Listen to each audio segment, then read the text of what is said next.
আসলে আমার ভিডিও তেমন সুন্দর হয় না। কারণ আমার তো কোনো স্টুডিও নেই। আমি গাড়ির ভিতরেই ভিডিও করি রাস্তার মধ্যে। আপনারা জানেন ড্রাইভারের আবার-দাবার ভালো কিন্তু শোয়ার জায়গা নাই। ঠিক তেমনি করে আমাদেরও একই অবস্থা। সারাদিন গাড়ি থাকি এবং ফাঁকে একটা ভিডিও তৈরি করে আপনাদেরকে শেয়ার করি, আনন্দ দেবার চেষ্টা করি। আজকে যে থাম্বনেল দেখে আপনারা বুঝতে পেরেছেন যে ভিডিওটা কি। গুরুত্বপূর্ণ ভিডিওতে যাওয়ার আগে একটি রিকোয়েস্ট থাকবে। অবশ্যই এই কষ্ট করে যে একটা ভিডিও করি, একটা সাবস্ক্রাইব করে পাশে থাকবেন। আমি আপনাদের সামনে বাস্তব চিত্র তুলে ধরব। কারণ আমার সামনে আমি রোডে ঘাটে থাকার কারণে অনেক কিছু আমার চোখের সামনে পড়ে, যেগুলো আমি আপনাদের সামনে তুলে ধরতে চাই। এইজন্য কিন্তু মূলত ভিডিও করা। জাহিদ খানের যে বিষয়টা তা হলো আমি প্রতিদিন সকালবেলা যখন গাড়ি নিয়ে বের হই ঠিক তখনই দেখতে পাই বিভিন্ন বয়সের বিভিন্ন স্থানে মানুষ ব্যায়াম চর্চা করছে এবং তাদের শরীর সুস্বাস্থ্যের জন্য ব্যায়াম করে। ঠিক এটা অনেক ভালো। আমার কাছে অনেক ভালো লাগে। সময় থাকলে আমরাও আসলে এটা করলে ভালো। এবং জাহিদ খান যে ব্যায়াম করছে, আমি জাহিদ খানের ওই ভিডিওটা আপনাদেরকে দেখাবো ঠিক সেই ব্যায়াম, সেই ডায়াবেটিকস রোগীরা যদি জাহিদ খানের কাছ থেকে যদি সেই ব্যায়ামটা শিখে নিত, তাহলে আমার মনে হয় ডায়াবেটিক্সটা আরো কন্ট্রোল হতো এবং ডায়াবেটিক্সটা মনে হয় চলেই যেত। আসলে জাহিদ খানের লজ্জা শরম বলতে কিছু নেই। সে মানুষের সামনে যা খুশি তা করে তার ইজ্জত সম্মান সব হানি হয়। মানুষ তাকে নিয়ে হাসাহাসি করে। সে একজন বাংলাদেশের চলচ্চিত্রের কিংবদন্তি।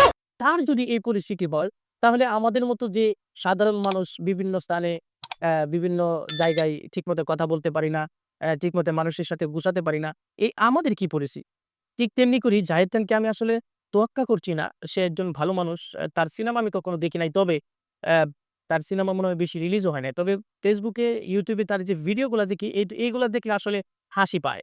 আমাদের যে হিরো আলম ভাই ছিল, সে কিন্তু অনেক ভালো ভিডিও করে। এই জাহিদ খানের ঠিক আছে, সে অনেক জনপ্রিয়। যাই হোক একজনের গিবত করা ভালো না। আমি গিবত করতে চাই না। ঠিক এইজন্যই ভিডিওটা করছি। আপনারা ভিডিওটা অবশ্যই দেখেছেন। আমি পাকেটে ভিডিওটা দিয়ে দিয়েছি।